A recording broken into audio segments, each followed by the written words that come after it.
What's up, guide and bolt fans? This is Nick, and today I'm going to show you how I replaced the primer bulb on my Poulan Wild Thing chainsaw. So this is a older 2375 model. I'm not sure the actual year on this, but you can tell it's old because when you look at the old primer bulb here, I went to start this and I basically pressed on this and it's so dry rotted that my finger just went right through it.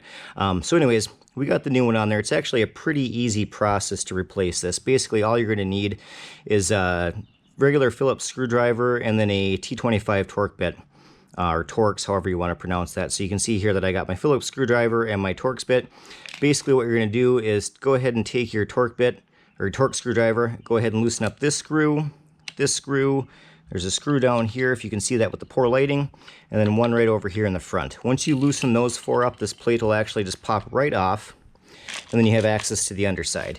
And then this primer bulb is just held in place with two Phillips screws. So you just loosen that screw up, and then you'll be able to pop that right off and then stick the new one on. So let me see if I can get a little bit better angle here, just so you can see. So I'm not going to pull this off because I already put gas back in it, but you can see the two lines connect underneath there.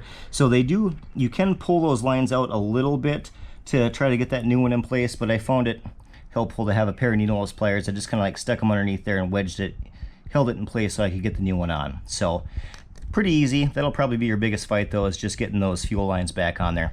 And that's about it. Then you put it back together and you should be ready to rip. So thanks for watching, and we'll catch you in the next one.